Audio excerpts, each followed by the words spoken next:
And welcome back to another episode of Financially Forever After, a love and money podcast. We are your hosts, Lindsay and Brett the Moneymaker Schunkweiler. Here to give you some relationship and love tips, as well as financial burning questions answered today. Okay, she's going to grill me today. This is what we're going with today because there are some people verbally that asked me some of these questions to address on the podcast. So that is what we are going to address today. All right, let's do it. And if you have your burning questions, either for love or finance, where could they ask those questions? Well, I mean, you could chime in at financiallyforeverafter.com or my website, schunkweilerfinancial.com. Yep. As well as following us on social media, Instagram, Facebook, not Twitter. I always want to say Twitter. X.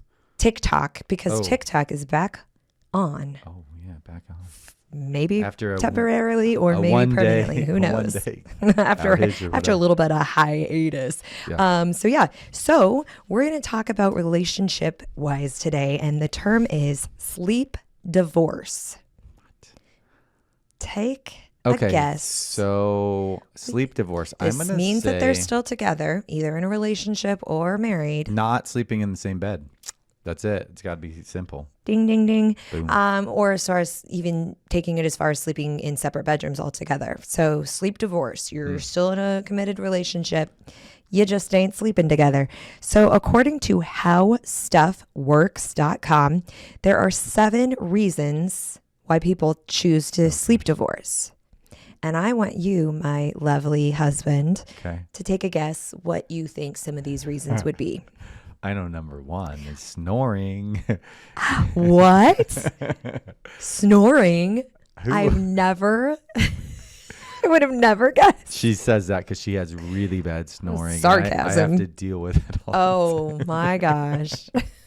Okay, you hit the nail on the head there. Okay. Snoring is obviously reason number 1. But actually, it's funny. They said 47% of females, as opposed to 26% of men, say that snoring makes a big impact on sleep. So clearly, it is more men doing it than females, or some men probably just sleep right through it. Tone you out.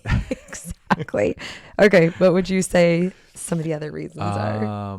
Oh gosh, I mean, I would have thought. I didn't know there's 7. There's 7. One might come to bed a lot later than the other one and doesn't want to wake the other one up. Could be working late, could be reading in their bed, or like a bright light on. I know I told you before, I was like, hey, like 3 days ago, you know, it'd be nice if you weren't reading with your light on I'm trying to sleep. I love to be near you. That's great. We are how not. How about you be near divorce. me, like after you're done reading and you come into the bed, so I can sleep. You're actually right. Incompatible sleep habits. So you sometimes like to watch games in bed, and I sometimes read books. So yeah, or like you said, somebody comes to bed way later, somebody goes to bed way earlier. Maybe you work different schedules altogether. Yeah, it could be different shifts. Yeah, different shifts. Hey, one works during the day, one's a night shift. Yep. So that's number 2. What would you say? Any other ones you could think of? I mean, those are the ones I think of. I don't have anything else. We do not sleep divorce, so you probably don't know a lot of these, but these are factors for a lot of reasons. So number 2 is partner movement. You hog the covers, you steal the majority of the bed. You sleep so strangely. You have like a pillow between your knees because you have like back issues. Back issues, yeah. So well, you like having the bed like super tucked in. Yes. Right? And me, like I get in first thing, I kick those covers out because if my feet get hot, I want to have them out. And I get cold, so then you waft air into every time you move, the air comes through the I'm bed. okay with it. It doesn't bother me.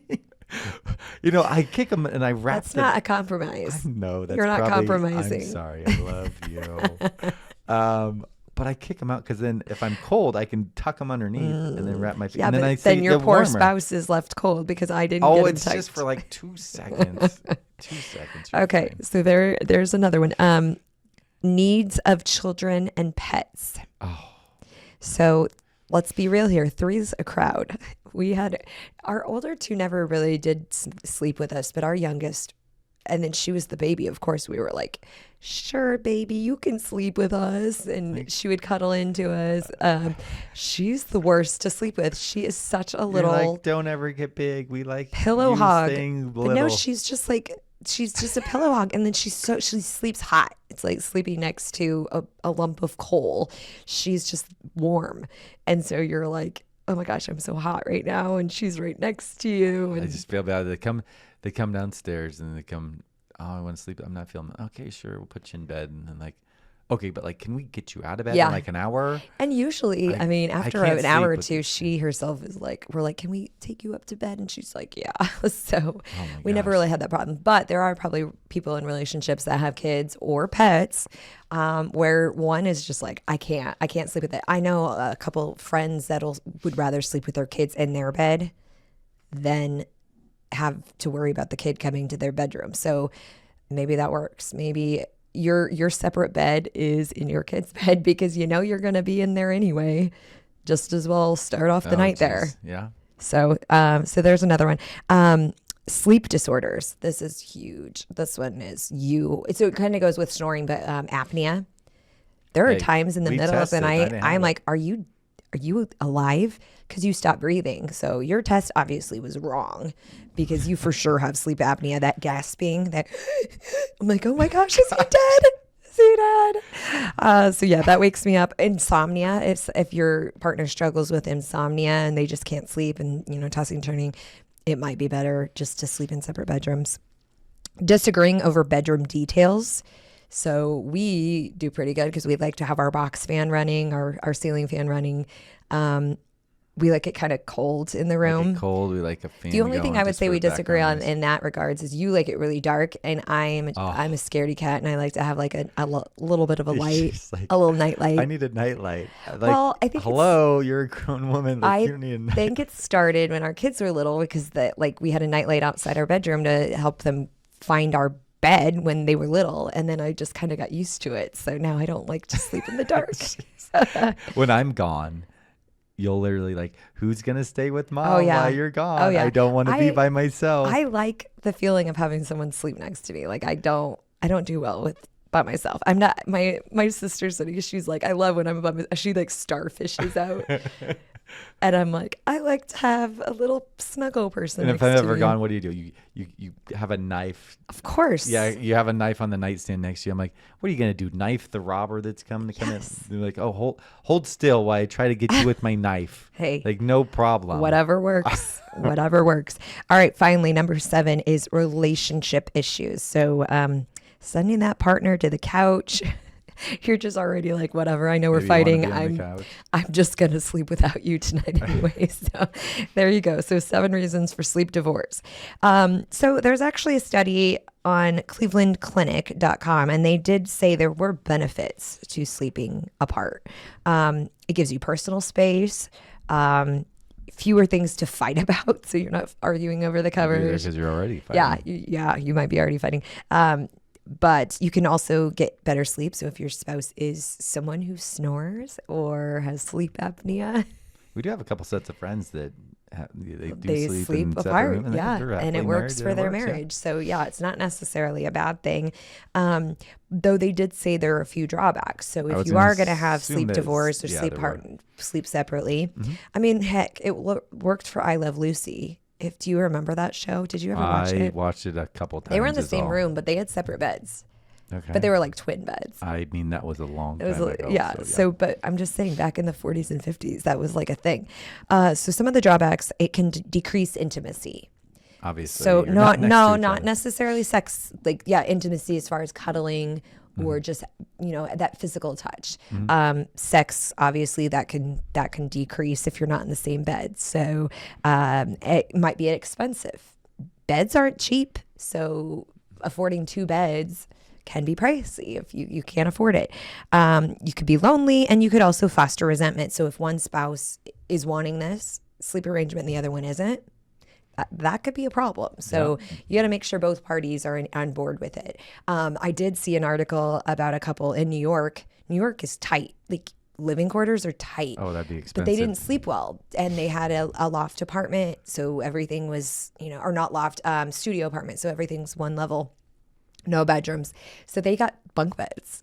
So they're still together. They still get I cuddle could see time, that. but they have bunk beds, and each of them sleep with a cat. They each have Oh, their own okay. cat going into the marriage. So they're like, my cat likes to sleep right up, and this my cat likes to. So I mean, it works. So Okay. the moral of the story is, sleep divorce can be a good thing. Yeah. Just make sure both parties are on board with it and that you remain intimate. So you might have to plan for that intimacy or those Date nights date or other nights things of that nature. and get close on a different level. But then when it's time for bed, you go your separate ways. So there you go. As far as a romance goes, some tips for you.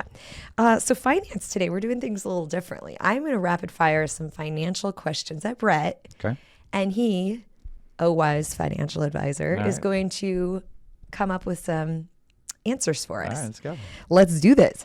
So, question number 1. How do divorced parents split costs of kids? So, have you come across clients who have come in, maybe they're divorced or they're looking at maybe getting divorced, they might still have kids at home.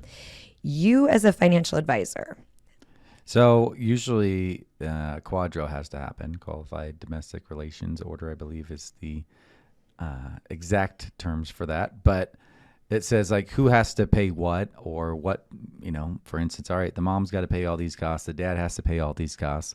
Problem with that, though, is that might start off that way. And then one parent continues to have to pay more. And the other one's like, I'll just say like mom and dad. So I'm not going to say that this is how it works, but a lot of times moms might get more custodies than what the dads do. And the dad's like, all right, well, I'm already paying all this stuff. Like, you should be able to pay for the cost with all the money that I'm paying you. I don't think I should have to pay for additional stuff. And unless that's worked out ahead of time, that can be problematic. And then the mom's like, oh, well, the kids do want to play basketball or they do want to play volleyball or soccer or whatever sport or activity or dance that they get into. And just because you get a divorce doesn't mean you get a divorce financially or from the kids, or like you're still constantly having to be around them like all throughout the rest of your life. So it's best if you can try to get on the best terms as possible, not only, for you as a person, but also for them as well as all the kids. And, it just really helps out because you might say, hey, I need to go somewhere for work, and I have to go on this trip, but I have the kids. Like, can you take the kids this week and try to swap? Because guess what? They might have the same thing in reverse, and then they'll need to do that. But as far as a financial standpoint, unless you can get a court to say that, oh, this person has to pay additional money for this, like you got to work through it, just the mom and the dad, or whoever the two people are involved in that relationship. And that's about all you can do. But there's nothing from a legality standpoint that you can do unless you get a court order for them to do that. yeah, that's a good point about the fact that the reason I brought up this question, a friend of mine is going through this issue right now, is her daughter wants to be involved in dance and extracurriculars that her ex doesn't really see the value in. So he doesn't want to pay for a lot of this stuff. So it's a battle because obviously the daughter, she's passionate about it. But if your ex isn't on board and helping with costs, that can add up. That can get really pricey. So It goes back to the compromise thing, and it's hard to compromise with somebody that you're divorced yes, from. I mean, exactly. that's the issue. And you might say, okay, well, in this circumstance, maybe this other child wants to do this. I don't see the value of that, but you're splitting it on that one, just because, our other child wants to do that. Like, you should give Be both ways. equal. It should be equal. Would you recommend maybe sitting down together or separately compiling a list of, okay, these are things we're going to agree on splitting, and like coming up with a list of like, okay, this is all the costs that we can kind of foresee for this year, and talking it out and saying, okay, dance shoes cost this amount, basketball shoes cost this amount. Because that's the other thing you have to think about is kids are constantly growing. Like, just because you got them shoes 1 month, it doesn't mean the next Oh my gosh. couple of weeks they might not be out of those shoes. I mean, our son's 15, and He's he outgrew his he out- shoes, so now I can wear them. Yeah, And yeah. I don't need more shoes. I don't And he need his outgrew them shoes, even but from Christmas. Like some of the shoes he got at Christmas are no it's what, longer like fitting 4 to him. 6 It's a inches couple of taller in the weeks, last yeah. like 6 months. So that's a case of like, okay, kids are constantly changing or needing things. Just because you're divorced, you still got to be able to compromise on that I think stuff. that would be excellent in what you're recommending if you can get If them you can get them. together to do that. Because once again, Correct. if one of them's paying Yeah, for the other one, then like, that's well, I'm true. already paying you this. That should help suffice for it. Right. It just depends on what that money was meant for. Right. You know, So on a legality, coming down to that, like if they're already paying child support, there's really not much else you can do, right? So maybe as the primary caregiver, you might have to cancel out some of that stuff if you the might money have doesn't to. cover it. Now, obviously, we're not divorced, so we Yeah. haven't gone through it and don't know. But I don't know, and I don't know this, if like, all right, well, if that child support is supposed to take care of all their activities and is supposed to take Yeah, care of all or if that, there's or additional. like, nope, that's just on They're top of basic. that, you need to split that out. Right. And that's, if it's nothing that's actually lined out in there, they just got to work it out Yeah. between the two of them. Okay. Good advice. Good advice. Okay. Next question. Most reliable way to pay off debt. So there's kind of some basic principles. Number one, you should have 3 to 6 months of your gross annual earned income liquid. So very simple. If you're making $100,000, you want to have roughly about 25 to 50,000 liquid at all times. And if you can do that first before you really start saving additional extra money, then you're not going to have to worry so much of being in big debt issues. However, some people can't get there because of their debt issues that they do have. So how do you get that knocked off first? There's what you call the snowball effect. All right, I want to pay one off after you get the highest interest one paid off first. Then you take that and you roll the amount that you were paying for these other ones on top of what you just paid off. So for instance, I have 3 debts. One's at 18%, one's at 12%, one's at 10%. And make it simple, you're paying $100 on each of them. So once you get that 18% one paid off, then you say, all right, well, now I'm going to take that 100 I was doing to the 18%. I'm going to roll it on the one that's now at 15%. So I have $200 going to that one and still only 100 or the minimum on that last one. So always pay off the highest interest one first. Now, granted, there might be some real small ones. If you can get like a real small one, even if it's a little bit less interest paid off right away, then you can increase, or that once you get knocked off, increase that on the highest interest rate one, because that's going to be the one that affects you the most and has that kind of bigger cost or bigger dollar amount that's going to go negative towards you or have an additional interest later on. Okay, that makes a lot of sense. So starting with looking at all of the debt you owe, starting with the highest amount. And you might be able to consolidate. interest. I mean, things like, I was I gonna- have 2 or 3 credit cards. Like, can I consolidate? yeah. Well, How do you consolidate? Where do you go to consolidate something so like if that? you have like a home, say you have a home and you're like, all right, well, about a $300,000 home, I have $100,000 of equity. So if you have $100,000 of equity and you say, hey, I have credit cards and various debt in the amount of 20 grand, but these credit cards and other debt might be at 10, 15, 20% interest. Whereas you could say, hey, let's put all these 3 debts together. I'm going to go to the bank, see if I can get a loan for that. And then say, all right, I'm going to take that $20,000 loan at the bank and pay 6, 7, 8, 9% interest compared to the 20% interest. You consolidate, you have one loan payment rather than 3 of them. Don't have to worry about the snowballing or anything else of that nature. And hopefully you get a lot less interest rate. Okay, that's good advice. Thank you. Next question. How can you improve your credit rating? So I had a couple here recently. When I say recently, within this last week, actually met with, so her husband passed away. So not a couple. The son was on the meeting. It was a Zoom meeting. And the son was so glad that I said this, because the mom, she always gives money to the kids and the grandkids. And once the husband passed away, I'm like, you can't keep doing this. Like, you don't have that additional income coming in. So anyway, she has $82,000 sitting in her savings account from some of the death benefit of the life insurance, and about a $7,000-8,000 credit card. And the son encouraged her to pay off the credit card. She's like, no, I still need to have good credit. I'm like, you're 66 years old. You have your house. You don't still need credit. You don't need that anymore. You're probably paying 15%-ish on your credit card. and you're probably getting 1% on a savings account. So wait, she thinks her credit's going to be better because she owes on her credit She's card? like, all right, well, in order to like get good credit, like you need to be able to show that like I can make a payment yeah. on a debt. Sure. So some people are like, hey, when I'm young, I don't have any credit. I need to Yeah, get you good credit. start I'm going to getting open up a credit credit cards. card and I'm going to make a payment on that. You can do that or get a small loan or get like a loan on a vehicle or something like that. Which is true because I actually had better credit than you did when we were married because I had like 3 or 4 credit cards. I was like, oh, sure, Old Navy. I'll get an Old Navy credit card.